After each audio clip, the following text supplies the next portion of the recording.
Thank you all for joining us this evening. My name is Kelsey Mullen, and I am the Director of Education for the Providence Preservation Society. Before we get underway, we want to acknowledge that the Providence Preservation Society is situated upon ancestral and unceded lands of the Narragansett Nation. This acknowledgement reminds us of the significance of place, the continued existence of Indigenous people, and PPS's commitment to building a respectful relationship with all those who call this land home today. We are so glad that you're joining us for the kickoff event of our 2021 Providence Symposium. This is an event that typically happens every other year and explores big ideas, inviting us to see Providence and the world around us with fresh eyes. And this year's symposium explores housing in all of its complexity. Certainly, preservation has a long relationship with housing and homes and the way we build them, make them, tear them down, and design them. And housing for most people is an incredibly personal and inherently political idea. It affects all of us in different ways. And so we wanted to take on this big topic together. We'll be looking at both the personal dimensions as well as the political, and thinking about the ways in which preservation can help to address the housing crisis here in Providence and beyond. This is a symposium that is taking place over 2 weeks, essentially. We have 9 programs happening between now and November 18th. And the next program is scheduled for tomorrow. We have a panel of all of the experts on housing in Rhode Island coming together at 3 o'clock tomorrow to take on what we know, what we don't know, what's happening, what isn't happening. And I would really encourage you to attend. It's free, and registration closes tomorrow at 10. So if you're interested in attending, please do sign up. We still have tickets available. We also want to thank here at the top of the program all of the wonderful sponsors who've made this program possible, including and especially our sponsoring partner, Cornish Associates.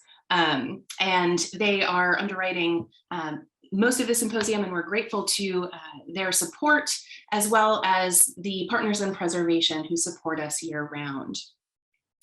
This evening, we are joined by Dr. Carl Gershenson, and we're very excited to have him as our first speaker. He's a project director at Princeton University's Eviction Lab. And we wanted to take on eviction because lack of stable housing is at the root of a whole host of social challenges, including poverty and homelessness, of course, and educational and health disparities. Understanding the eviction crisis is critical to effectively addressing these problems and reducing inequality and building healthier communities. So we have to talk about it if we're taking on this big topic of housing. The Eviction Lab has really helped this conversation develop and unfold in a data-informed way. They have really captured the state of the eviction crisis at a national level that gives us real information to understand the nature of the problem and to begin to address some of its root causes. Dr. Gershenson's past work has explored the negative impacts that evictions have had on low-income renters' employment and housing prospects. And currently, he's working on using administrative data to better understand the demographic incidence of evictions in rural as well as urban areas. So we will welcome Dr. Gershenson in just a moment. Just a few housekeeping notes before we get underway. He'll speak for about 45 minutes, and we will have time for your questions at the end. If you want to make comments throughout tonight's program or make sure that we log those questions and don't lose track of them, we invite you to drop those into the chat box throughout the program. We do ask that you keep your video and audio off for the presentation portion, but would encourage you to turn your cameras back on once we get to the Q&A. And we are recording this program and we'll be making it available in the coming weeks following the symposium. So with that, I welcome Dr. Gershenson to the stage and invite you to welcome him alongside me. Thank you very much for the introduction, and thank you for inviting me. I'm honored to be able to represent the lab and to be able to kick off this symposium. So let's go ahead and share my screen. So we see my slides now, I take it. Yep, we can see them perfectly. Awesome. And, before I start, I also just want to say my kids just got home from daycare and have a lot of energy. So I hope that you don't hear them too much. I don't have a door that I can close, but I think they'll be able to make it through 45 minutes. So I'm project director at the Eviction Lab. And for those who don't know, we sort of came into existence because there's no governmental body that collects and distributes data on evictions, even at most local or state levels, let alone the national level. So while tenant organizations have long struggled to fight eviction, to some extent they're doing so in isolation. Eviction was a problem that was ignored for far too long in much of academia, and by, I think, especially like national policymakers, because for some people, if you can't measure a problem, it doesn't exist. All right, okay. So, one of our lab's most important contributions has been this effort to create the nation's first national estimates of the depth of the eviction crisis. So we have over 83 million court records related to eviction cases from 2000 to 2016. We have an update pending that's going to take us up to 2019. And since the pandemic started, we've been doing weekly updates on pandemic era filings for roughly 25% of renter households. All this data and all this data is downloadable. We have visualizations for the public to use at evictionlab.org. And I'm also going to put in a plug for our sister site, justshelter.org, which, if you are wondering what sort of housing assistance, legal aid, tenants' rights, or education and advocacy groups are active in a particular state, you can go to justshelter.org, where we keep an up-to-date list of these sorts of organizations that work with tenants. And one last thing I want to say before I get to the meat of the presentation is I just think it's useful to start by defining our terms. An eviction is when a tenant is removed from their rental home by a legal process. And it's helpful to sort of break down the eviction into 5 distinct stages. The first being the notice, when the landlord delivers what's called a notice to quit the tenant. This is, in some sense, an informal communication. No one in the state is aware that this is occurring so far. Some tenants will leave upon getting the notice to quit from their landlords. But if they don't, the landlord will then file an eviction case with the court.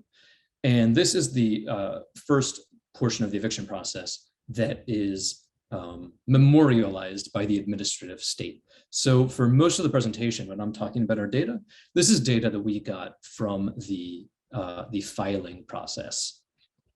Now, after the landlord files the eviction, a hearing is scheduled. A judge will hear the eviction case.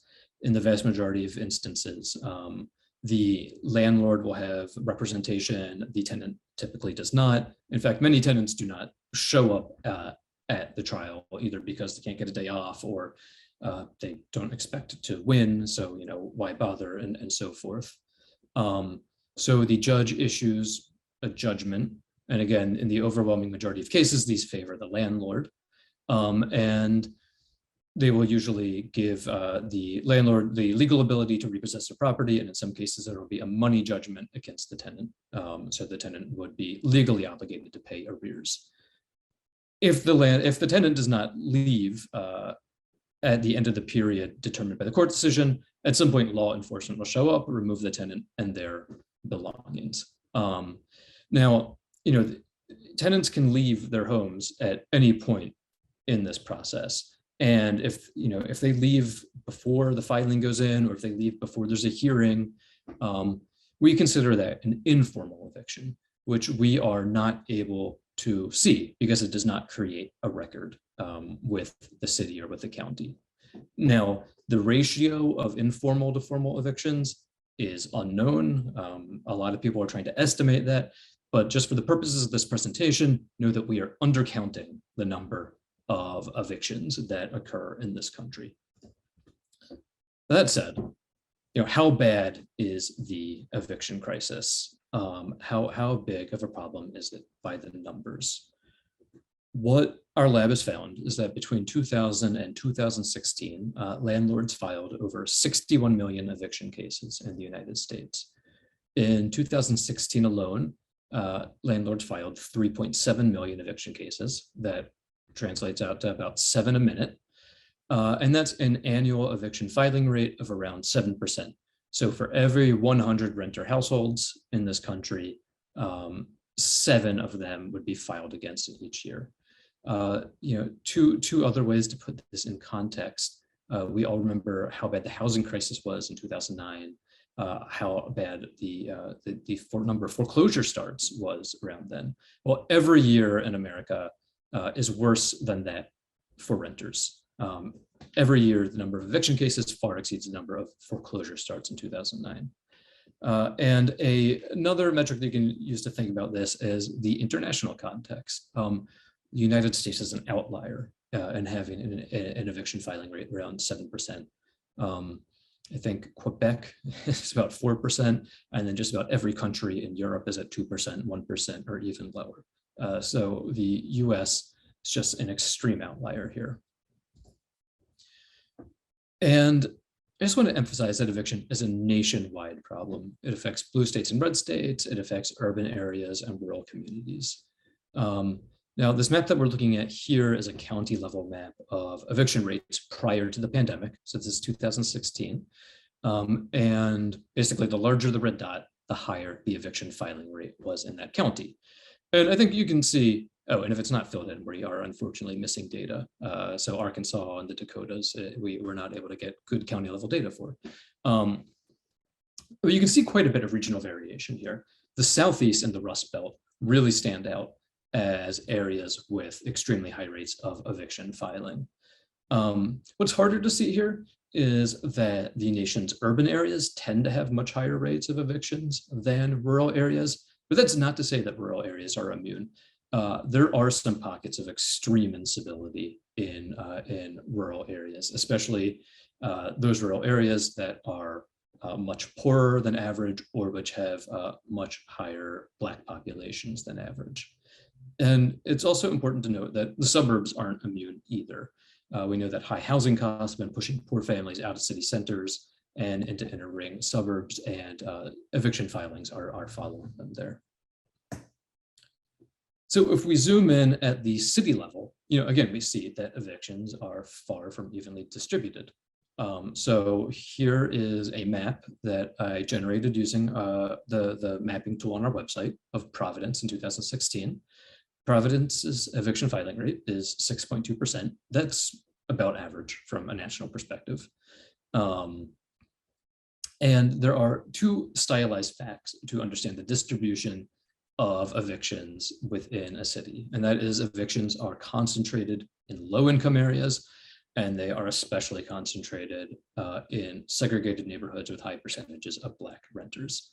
I'll be honest, I don't know Providence that well. I can't read this map especially well, but I did put a layer with poverty rate over here. So again, the size of the red dot is the intensity of the eviction filing rate in that census tract, and the darker blue tracks are tracks with higher poverty rates. So, there seems to be a strong correlation here. The poor tracts have higher eviction filing rates. And from what I understand, the Black population in Providence is mostly in the southern Providence. And if you put that tiling on here, you also see higher eviction rates there. And in the case of Providence, you can see the suburbs, which have low poverty rates, also seem to have pretty low eviction filing rates. And we've zoomed in from the national level, to the county level, to the city level. There's a fractal pattern in the distribution of evictions that persists even if we go past the census tract and look at the distribution of evictions among buildings within a city. So this is some research that my colleagues did on evictions in Tucson, Arizona. And what we see here is that there's actually quite a bit of persistence in building level eviction rates. There are 295 buildings in Tucson, Arizona, that are responsible for over 2/3 of evictions filed in that city each year between 2004 and 2012. The other 8,752 buildings in Tucson, Arizona are responsible for only 1/3 of evictions. And of course, if you do the math there, you realize most of these buildings have never filed an eviction, but then these same 295 buildings are churning out the evictions each and every year. An important takeaway from this is that even in a single neighborhood, you might find two buildings that are next to each other that serve relatively similar sociodemographic groups, but they might have very different behaviors when it comes to eviction. One might be an eviction mill, and the other might file extremely rarely. And I want to make one more point about the geographical distribution of evictions from 2000 to 2016, and that's that the distribution is extremely stable. This is one of the more technical figures I have up here, so bear with me. It's a heat map of a transition matrix. And what I want to show you with this is we classified tens of thousands of census tracts in 2000, and we classified them again in 2016, according to their poverty rates and their eviction rates. So we wanted to ask, if you were a poor and unstable neighborhood in 2000, how likely are you to be a poor and unstable neighborhood in 2016? Conversely, if you're a rich and unstable neighborhood in 2000, how likely are you to be a rich and unstable neighborhood in 2016? Now, the darker squares here indicate what we call a higher transition probability.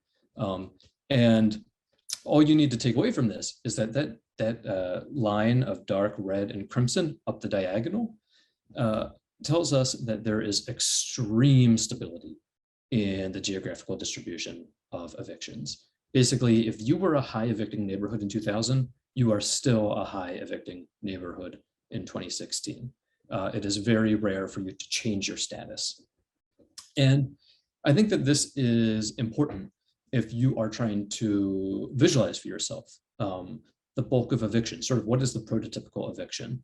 And you shouldn't think about people struggling to hang onto an apartment in a gentrifying neighborhood. It's not like this frontier of affordability moves across the city and low-income tenants are removed. Rather, if you're thinking of the prototypical eviction, think of the churn of the most marginal tenants in the poorest and most segregated neighborhoods in a metro area. Residents of those neighborhoods have been forced to bounce from apartment to apartment, in some cases for decades. And these communities have been existing in a state of constant churn from the start of our data in 2000, but likely for much, much longer. And I think that this is an important way to think about evictions, because think about how difficult it is to build local institutions, to build lasting social connections, or to build trust among neighbors in a context where there is so much churn and instability. Now, this is all data, again, from 2000 to 2016. We have an update coming up from 2019, and we don't think that really anything that we presented would change in those 3 years. But of course, everything changed in 2020 with the pandemic. The crisis brought the economy to a screeching halt. And if we think back to March of 2020, there was every indication that the economic fallout was going to be felt most acutely by renters. By April of that year, 50 million people who lived in renter households had already suffered COVID-19 related job or wage loss. And we also know that the racial incidence of wage and job loss was highly unequal, with 61% of Hispanic renter households having lost income and 44% of Black renter households losing income, compared to 38% of white renter households. We also know that, that Black and Hispanic households were those that were most likely to lack the emergency funds that you would need to cover 3 months of expenses. So over 70% of Black and Hispanic households reported not having adequate emergency funds, as compared to 47% of white households. So, this is when we began to hear talk of the possibility of an eviction tsunami, a massive dislocation flowing across the nation's rental population. So in response to this threat, the Eviction Lab began collecting eviction filings in real time across multiple jurisdictions in this country. We call this the eviction tracking system. It's a very detailed, informative website that you can find at evictionlab.org. We now have data from 6 full states and 31 cities, which lets us monitor what's happening for a quarter of all renter households in the country. Unfortunately, we don't have any data from Rhode Island. We have the entire state of Connecticut, and we have Boston. If those are of any interest to people in Rhode Island, I'm not sure that they are, but that's the closest that we have to Providence. But these data have allowed us to keep an eye on what effects policies have been having in real time. So this chart that we're looking at here is a look at eviction filings relative to their historical average by month across the entire pandemic period.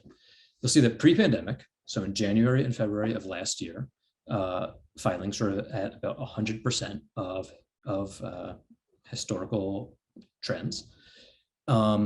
They began to fall in March as courts closed due to the pandemic. Then in April, May, and June is when you began to see a really strict state and local moratoria being enacted at the height of the lockdown period.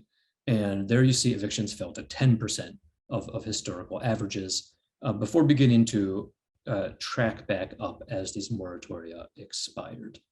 Then when most states and cities had lifted their moratoria is when the CDC moratoria came through. And that kept eviction filing rates at about 50% of historic average for a year. Now, of course, the CDC moratorium was struck down by the Supreme Court in August of this year. And, interestingly, we have seen evictions begin to track up, but they have not spiked the way some people would have expected. And, the reason why it hasn't is something that we can discuss later.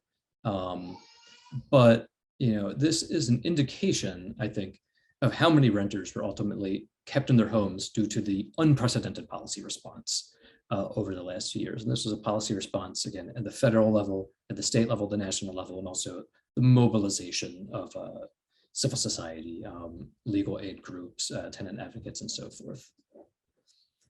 All of that said, there's been extreme variation across the country in how effective tenant protections have been.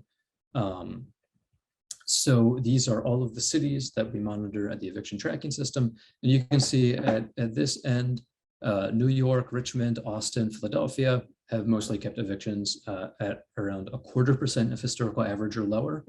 Whereas on the other end of the spectrum, we have Tampa, Houston, Jacksonville, Cincinnati, Gainesville. It looks like Gainesville is very soon going to reach 100% of historical average. So again, this is indication that policy differences mattered.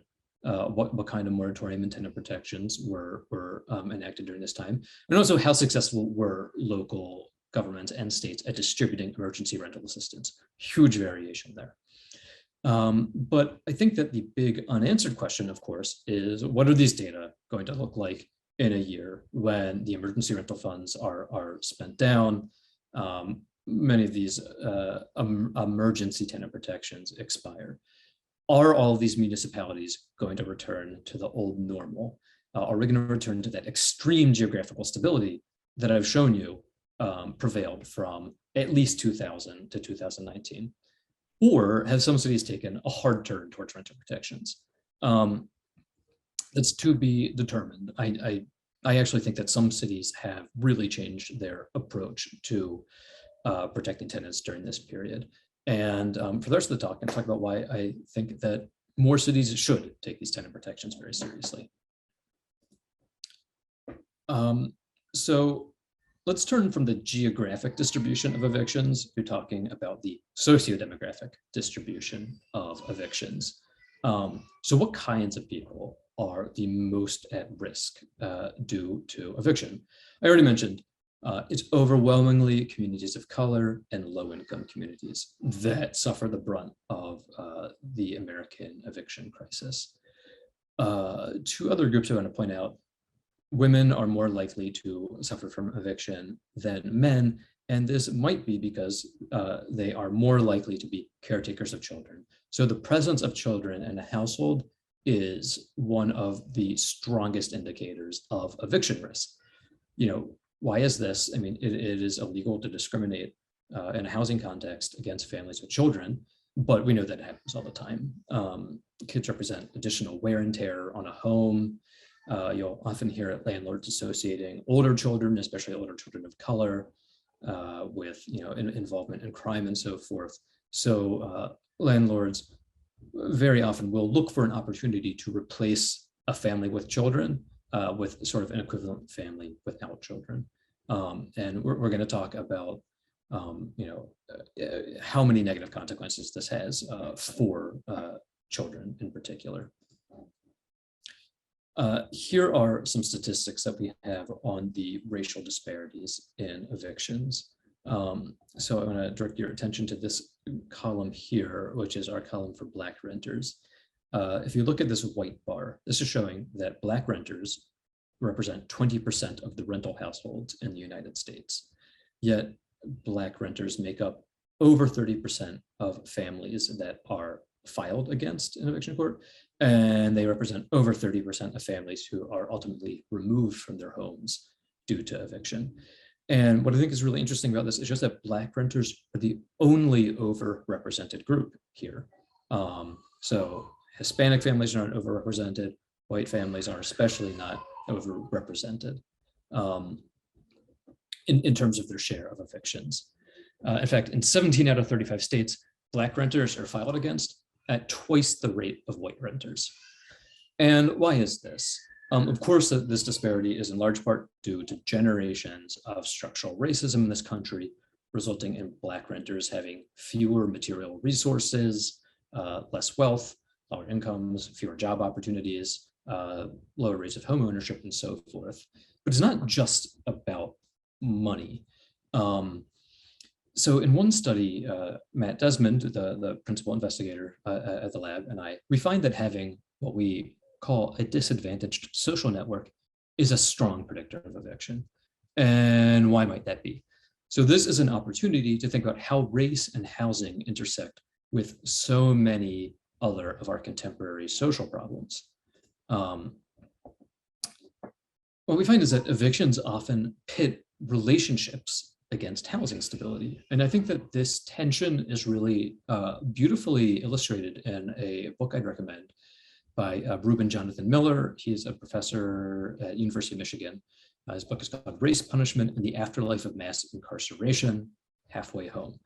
And in this book, which draws a lot on his personal experience with his brother, who has been in and out of the prison system, he is not allowed, he's renting a house in Michigan with his family. He's not allowed to have his brother come and stay on the couch because it is a violation of the terms of his lease to have someone who has been released from prison stay in his house with him.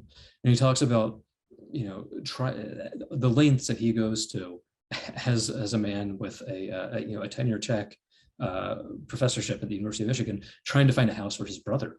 And he's unable to do it. Now, even if people in your extended network don't have criminal records, just having friends and family who might need to stay with you for other reasons puts you at a higher risk of eviction. Having someone who's not on the lease stay overnight can be considered a violation of a lease, whether that be a romantic partner is something that you often hear landlords mention in filings, but it could be a brother, sister, mother, son, daughter, anyone who needs to stay with you. Maybe they're experiencing a temporary bout of homelessness. Helping them out could put your housing at risk. There are even cases of parents being evicted when their children come home from college for the summer because their children are no longer on the lease. And one other particularly tragic intersection here that I want to talk about is that domestic violence victims are also at heightened risk of eviction. And, because people who suffer from domestic violence, when they call 911 for protection, the police come, there's flashing lights outside the house.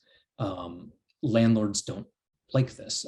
These are considered nuisance tenants, and there's even some localities where a landlord can be cited for attracting too many 911 calls. And so the landlord is in effect incentivized to get rid of people who are experiencing domestic violence.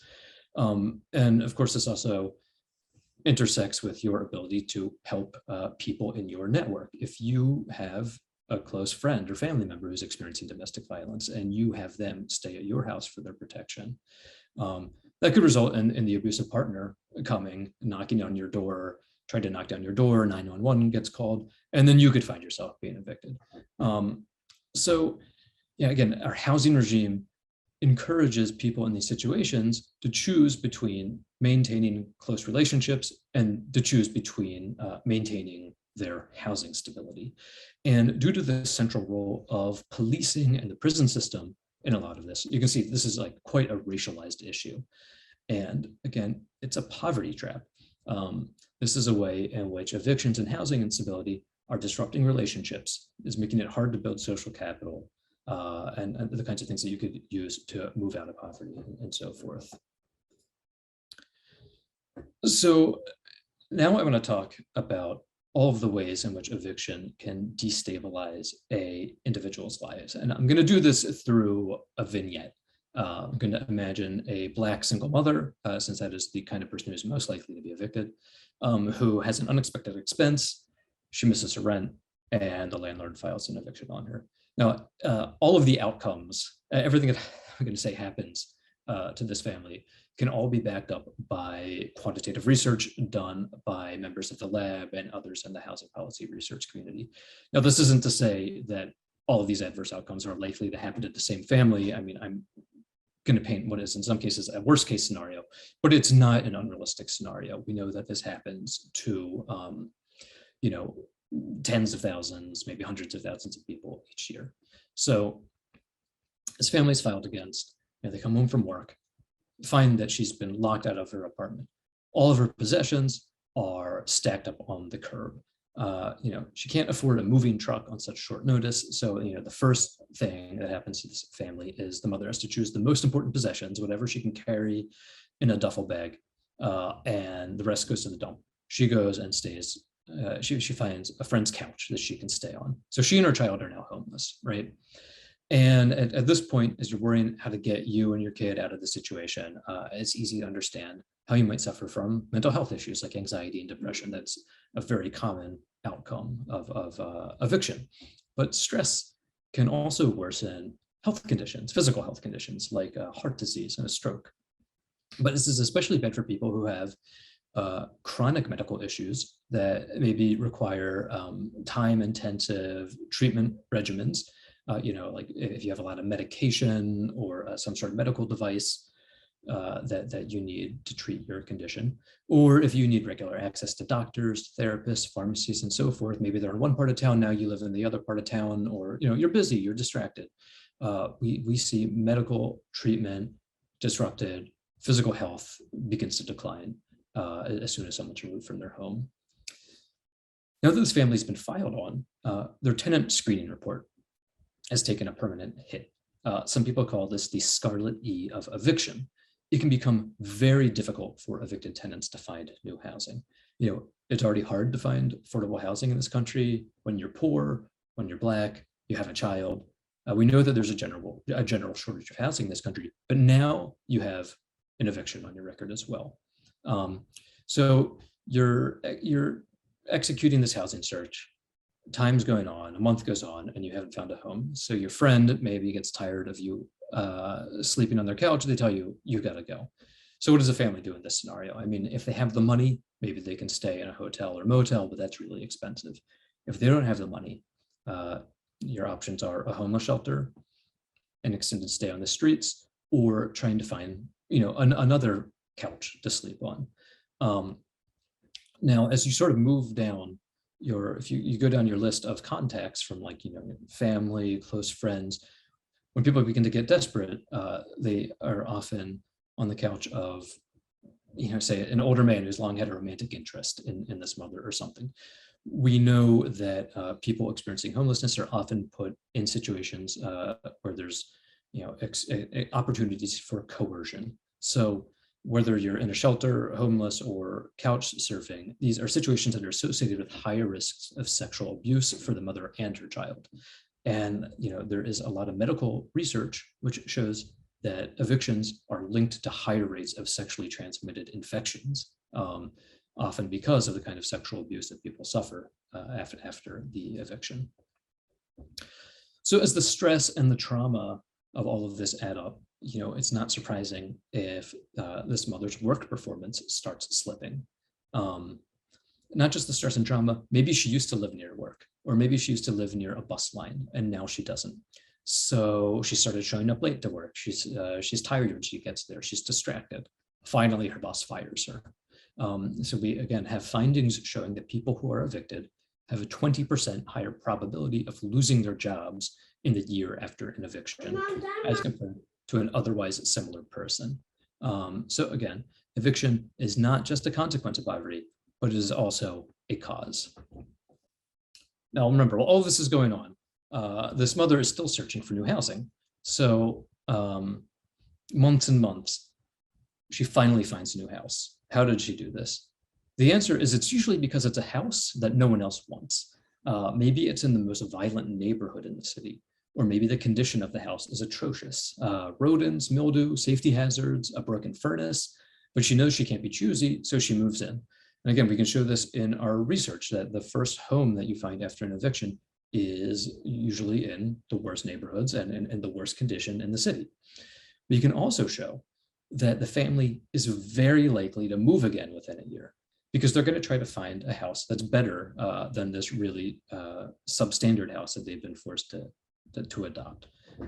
So in this way, a single eviction actually results in multiple moves for the family, from your old house to a friend's couch, maybe to a motel, then to a subpar rental. And then after that, slowly climbing your way kind of back up the ladder until you find housing that is suitable to your family's need. So that can be 6 moves in a year, let's say, but each move is stressful, each move costs money, and each move is keeping that family from beginning to reestablish itself and build stability again. We also find that evictions negatively impact the financial security of households in a number of ways. We can show that people who are evicted, this impacts their credit access, it impacts their credit scores, and it decreases their consumption for several years, while also leading to an increase in debt. And some landlords are even aware of this, and there are landlords who say that they use the threat of wrecking a credit score to get tenants to vacate premises on unfavorable terms, so without going to court, an informal eviction. So we have one landlord who said, if I can't accelerate, just cut them a deal. I say, listen, I won't hurt your credit. I won't put a judgment against you. You won't have any garnished wages. Just move out, okay? Can you do that for me? And this is anecdotal because we don't have good numbers yet on the number of business owners who are evicted and what kind of effect that has on their businesses. But we've heard multiple stories of small business owners had to shut down during COVID. They fall behind on the rent, they're evicted, their credit's wrecked. And without that credit, they are unable to reopen their businesses, they declare bankruptcy. And with everything that we know about evictions, wealth inequality, and the distribution of the impact of COVID, we suspect that most of these business closures are actually concentrated in the kinds of Black commercial areas where small businesses like these are, the most urgently needed.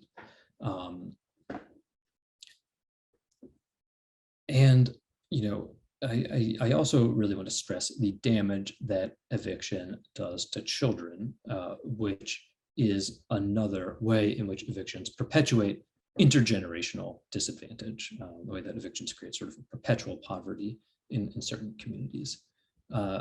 There's a lot of research, again, showing that there's an increased risk of depression and poor health among mothers and children. But in a study that we just published, which to me is especially striking, we show that when pregnant women are evicted, they have much higher chances of having a premature birth or giving birth to low weight infants. this is actually substantially quite a large effect.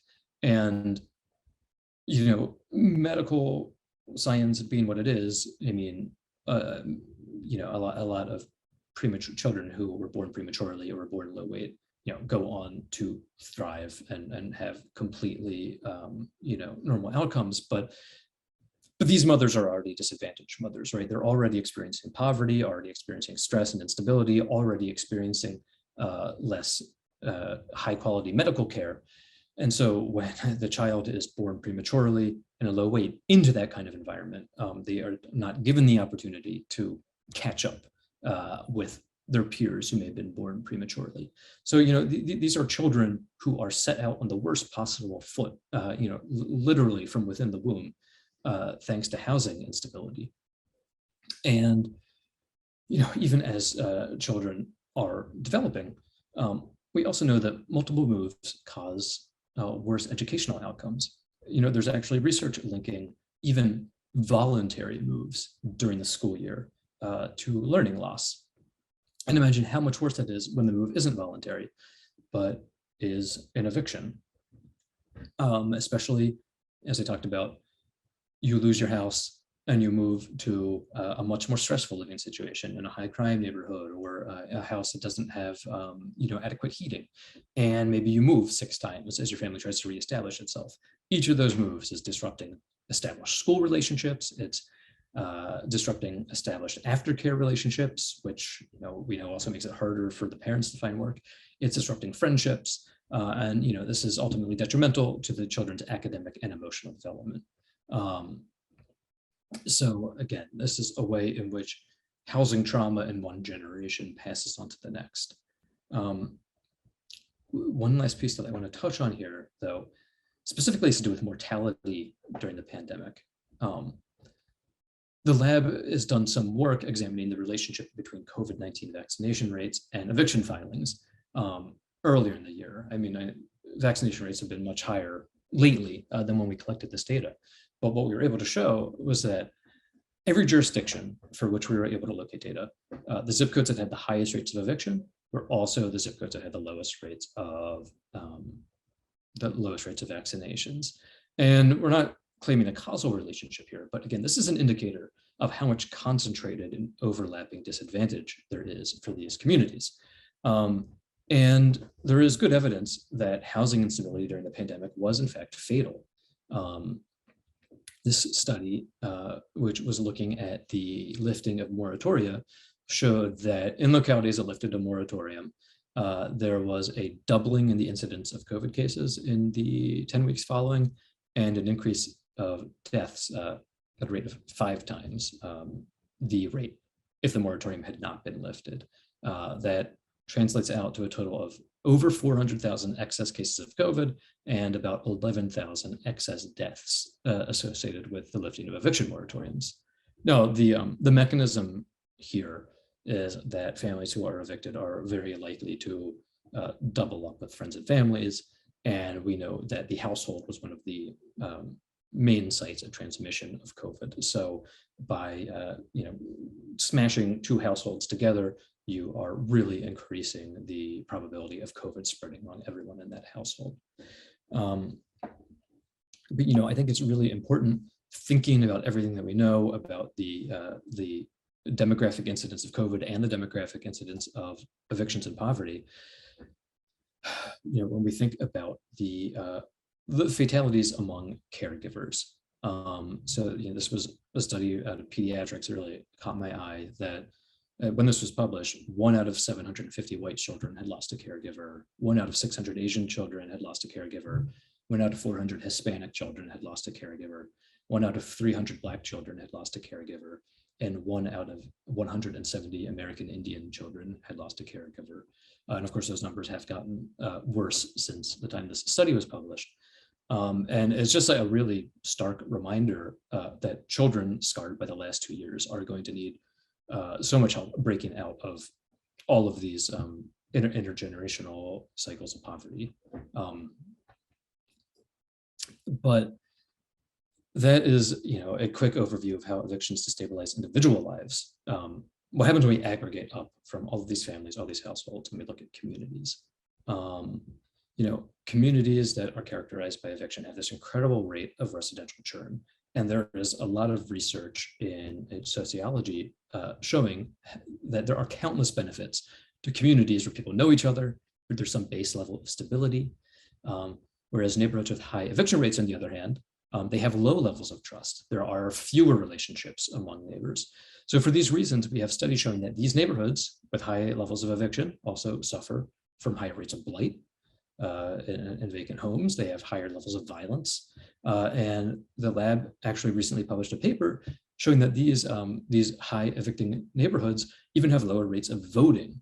So once again, a population that is already disempowered and not served by the city and the state as much as it deserves, they're now voting less and are less able to make politicians hear them and respond to their needs.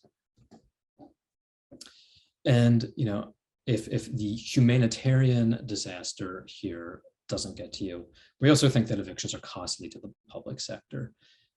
Families that experience homelessness after an eviction, they are more likely to make use of emergency shelter, child welfare services, inpatient and emergency medical care.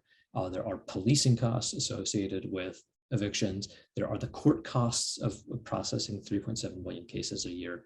And to some extent, there's also the foregone tax revenue. Businesses close, people losing their jobs, reducing their consumption, and so forth. So in many instances, we just believe it's much cheaper to keep people in their homes, especially when you realize how little money is at stake in many eviction cases. Over a third of families are evicted for less than a month's rent. This is some data from Virginia in 2016, where we saw 50% of evictions are for arrears of $940 or less. 1 in 5, or 20% of evictions, are for arrears less than $550. And 10% of evictions are for less than $330. That's a paltry amount of money compared to the societal and human costs that all of these evictions wreak. So what can we do? One thing I think you should do is attend the week's other keynote addresses, because I saw that Shane Phillips in particular, I think is going to have a lot of great stuff to say about how we can increase housing affordability and housing stability in this country. Because I know how many other events there are going to be this week, I'll move quickly through a lot of this stuff. I mean, most families who qualify for housing assistance in this country do not receive any. 3/4 of families below the poverty line receive no housing assistance. These are numbers that will be improved if Build Back Better is passed. But even with that size of a bill, most families, it would be far from being a universal benefit. There would still be many poor families receiving no housing support. Public housing, which has been stigmatized and underfunded and has been demolished. We've seen a decrease in the amount of public housing available in this country. In 1990, there were 1.4 million public housing units. In 2020, there are under 1 million public housing units. Build Back Better does have some money for maintenance of existing houses. And I know I used a picture of the sort of stigmatized the tower in a park model public housing that really did have a lot of problems, but fortunately, a lot of development has been moving towards smaller developments, scatter site housing that have been much more successful. And whatever problems there are in public housing, the demand for public housing far outstrips the supply. For people who are deciding or wondering where they're going to live, public housing beats trying to find market rate housing for a lot of these deeply impoverished families. Again, we know how unaffordable rents are for most workers. In Rhode Island, you need to earn $21 an hour to be able to afford a 2-bedroom rental home comfortably. Sure, other people are going to talk about zoning reform. And so I'll just leave you with some thoughts about eviction-specific policy that can be done at the local level. The idea here is sort of a trio of policies that would allow a city to sort of triage the eviction case flow by establishing a strong emergency rental assistance program, you can keep cases that are keep eviction cases that are based on relatively small arrears amounts from entering the courts. So, again, like those 10% of cases that are about $300, it is much cheaper for those families to receive one-time grants or loans and just keep them in their home rather than risking homelessness for those families. Now, another kind of program, which is relatively new, is called an eviction diversion program. These have they've gotten a lot of attention since the pandemic started. And this is where a trained mediator sits down with a landlord and the tenant, and they work through minor disagreements before the case is filed. So if you use the eviction diversion program, the courts are spared the burden of having to hear the case. The landlord doesn't have to pay filing fees. And if they reach an agreement with the tenant, they don't have to pay for turnover, they don't have to search for a new tenant, the missed out rent, etc. And the tenant, meanwhile, not only gets to stay in their house, but because the eviction was never filed, they do not have the permanent mark of an eviction on their record, which makes it much easier for them to move on and find housing in the future.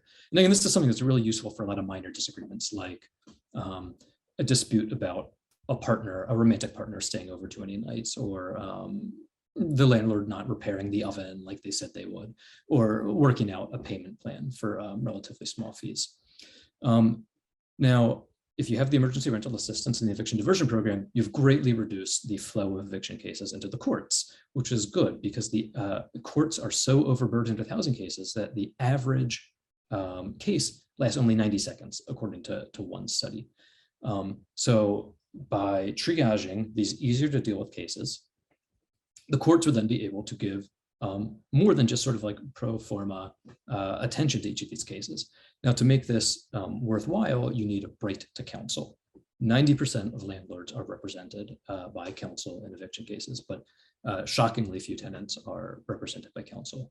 Studies show that when a tenant does have representation, they're more likely to stay in their house. And even if they do end up leaving their home, they usually get a more favorable outcome. So maybe a smaller amount of rental arrears because the landlord had not kept the house up to code or something. Or maybe instead of having to leave their home in 7 days, they're allowed to leave their home in 30 days, which can make all the difference when it comes to finding new housing and not having all of your possessions be thrown out on the curb, etc. So the idea behind these three policies is reducing the case flow to the courts, because we think that a housing regime with fewer cases would not just be quantitatively better, but it would be qualitatively better, with each case resulting in a more just and considered outcome.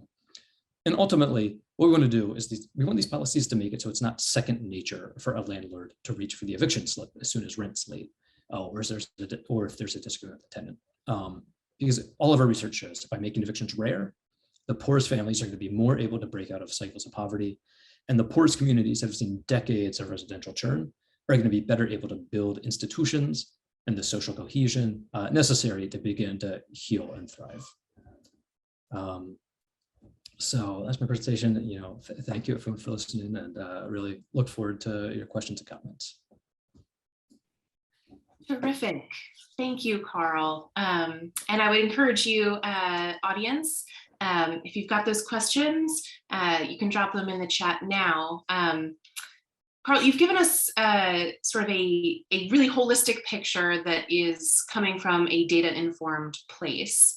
And that always helps clarify some of these conversations and point to various solutions and programs that might address the problem that we're considering.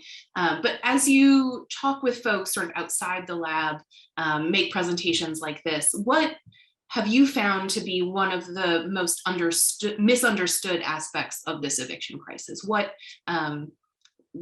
are people either surprised by or have to sort of reconsider their position when they're presented with some of this information? Sure. Yeah, I think that if you talk to someone who does not think about housing policy very much, and maybe who has always been, middle income, they've been comfortable, they've not had to think about housing security. I'm sure that's a common sense, I think, reaction to hearing about evictions, like, well, if people don't pay the rent, then they have to go, right? So, like, where's the problem? And there's obviously some truth to that. Landlords need to have, they need the money to keep their properties well maintained, pay taxes, and live in everything. But it's why I think that there's two things I'd really like to emphasize there. One is, again, the contextual comparisons that Europe has eviction rates that are just staggeringly lower than the United States. And that even within the United States, there are states and cities that have eviction rates that are staggeringly lower than say, cities in the Southeast. And it's why I think that the finding by my colleague who looked at eviction rates within buildings is really powerful, that even within a high evicting city, you can have one large building with a property manager who files on everyone, and another large building with a property manager who files rarely. And all of these different models indicate that there are low eviction equilibria out there that really can work for tenants and landlords and property managers. And I think that sort of the other way I like to contextualize it is by emphasizing how much discretion there is when landlords do decide to file, right? There are landlords who regularly file, maybe not the second, but within days of a late rent payment, right? And there are others who work with tenants, right? There's so much discretion here. It is not that by reducing the eviction rate that we would blow up the spreadsheets of everyone who is involved in providing housing. There really are ways that we could reimagine the rental housing market that would work for all parties involved. Terrific, thank you. And you mentioned earlier in your presentation, and then sort of lightly touched on it just now, some cities within the United States have taken various actions and implemented various policies that have had a real impact on reducing eviction rates. Can you speak to a specific city or an example of where you've seen this work really well, and over what sort of time scale are we looking at? Are these very recent policies? Are these longer term actions? Sure. So I'm from Philadelphia. I'm in Philadelphia right now, and I'll give a plug to Philadelphia here. The city council in the last 4 years has really been active in strengthening tenants' rights here. Been a number of bills, but the eviction diversion program, which I talked about, had been piloted by the city, I think back in 2019, and just sort of stars aligning. The city was ready to scale it up when COVID hit, and it has been extremely successful. Tenants and landlords who have been through it say that they prefer it to eviction courts. Now, of course, it's going to take a lot of political will and money to scale this up. I think it has helped, I forget the number. It's helped thousands of Philadelphia renters and landlords so far, but it's a big city. It's 1.6 million people. It's going to require more investment and more learning. But I think that the way Philadelphia has been able to handle the pandemic. Oh, I should also note Philadelphia has been exceptionally good at getting emergency rental assistance out, in part because the city had been working on a lot of this infrastructure before the pandemic hit. So I think one of these big lessons is even as housing instability and so forth sort of recedes from the front of popular attention, keeping these institutional muscles warm, building them up, or however you want to say it, having this state capacity for the next time a crisis hits is just key to being able to scale up and preventing a worst case scenario, the next recession, the next pandemic, et cetera. Gotcha. Thank you. It's great to have a city like Philadelphia that's relatively close to us here in Providence to be able to look to for some positive action on this issue. We have an audience question sort of addressing this idea that you have some instances where, there's a lot of churn in a building where a landlord is evicting tenants fairly often. It is their, go-to tool. What benefit is there to the landlord in doing that? Having that constant cycle of tenants. Yeah, it's a really good question. And I mean, if any of you know a property manager in a high evicting building and, like are able to get their accounting books for me or something, I love that. I've been wanting to talk to these people more, but I have talked to property managers in low evicting buildings. And what they tell me is that, it's a lot of work upfront to establish good relationships with your tenants, get to know them, to some extent doing like proper screening and so forth. And they say once you've invested in that relationship, you want to keep that tenant there and work through difficult times. And of course, they will file if someone becomes extremely problematic or if they stop paying for long periods of time, but they don't need to have that be their first response. And the sort of implication here is that there is another model of property management that is extremely, I don't even want to say hands off. It's just really easy. You actually outsource a lot of tenant management to, there are software, there's software services that will manage all of your tenants for you. You can have a website automatically file an eviction, again, as soon as your rent payment program shows that the rent is late. And I mean, something that you'll hear from some of these larger landlords is that because they are, if they are afraid of being accused of discrimination, they'll say, well, I might as well just evict everyone as soon as possible. That is like a sort of perverse outcome, or at least it's something that landlords use to justify this sort of high eviction housing regime. But I think that making it harder to use these tenant screening services, a lot of these algorithmic,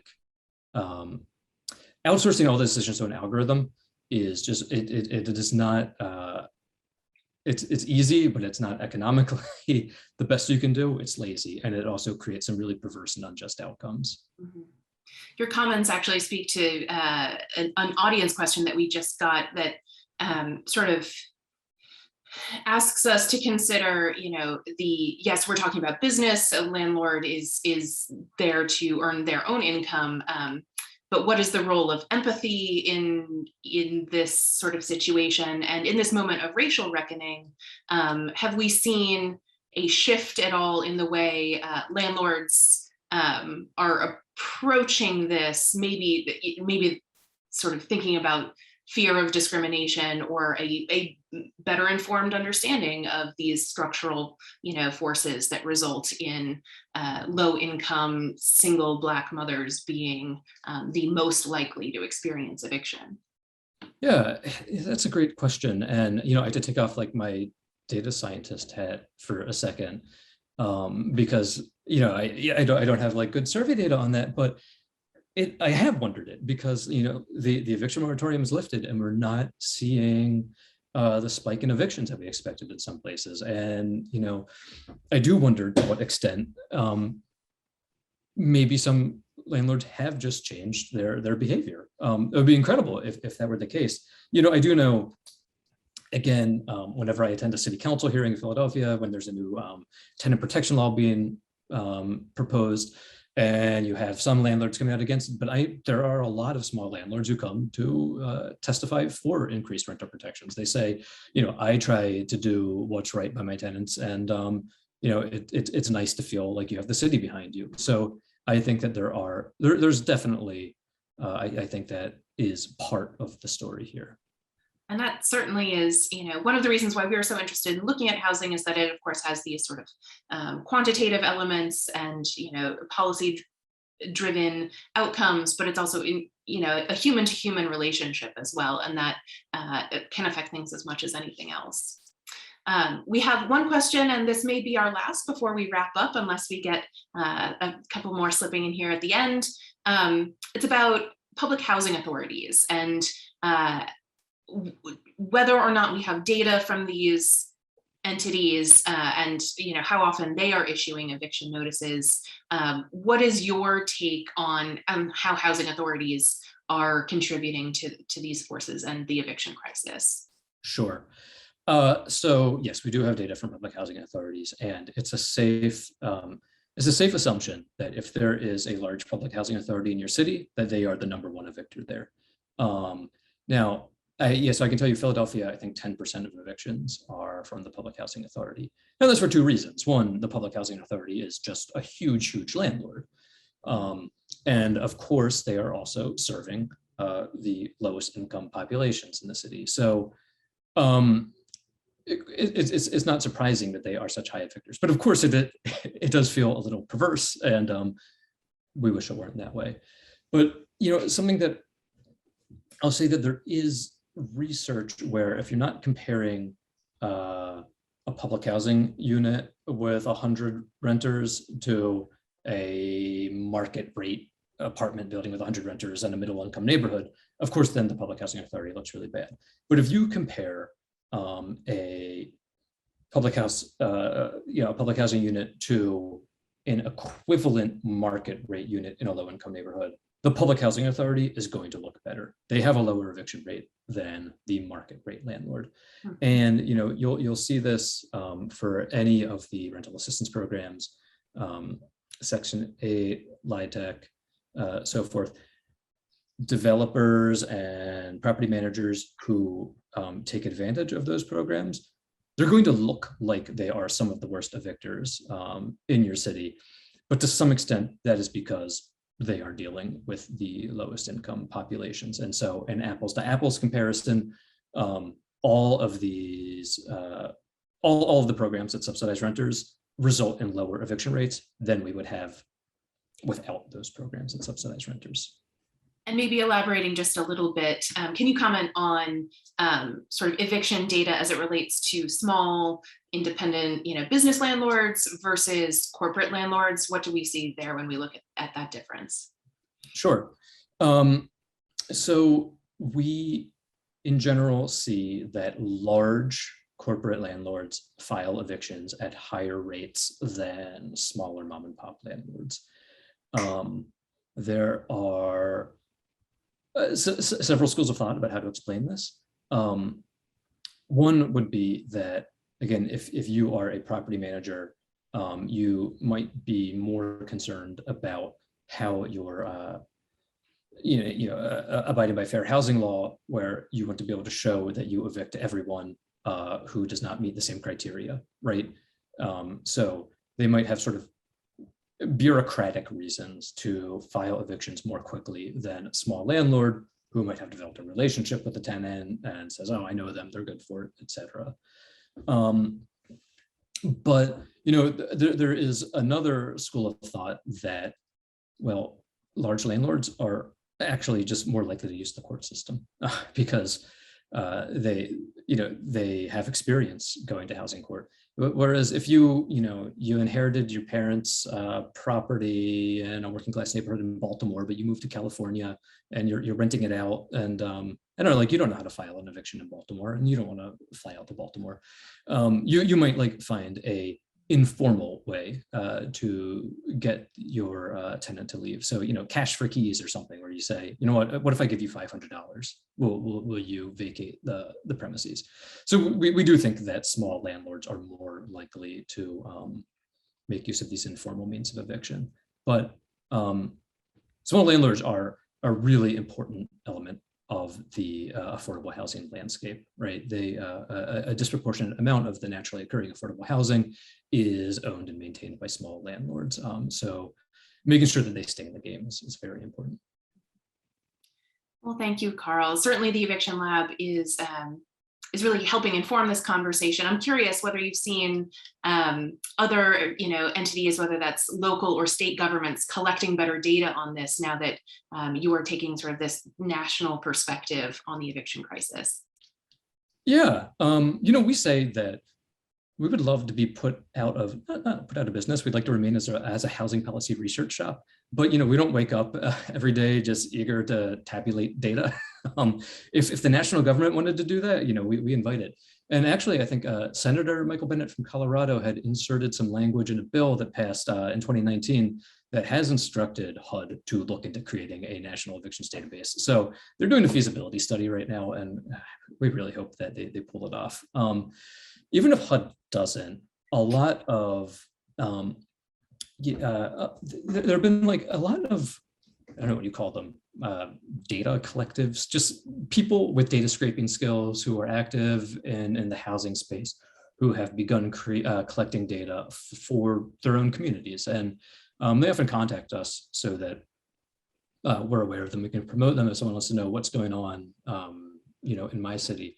And it's really incredible to see all that energy, people collecting this data themselves. And there's also Legal Services Corporation has a county level tracker that covers some geographies that we don't. So if it's because they are okay with aggregates at only the county level, whereas we only report sites that we have the individual eviction records, the microdata.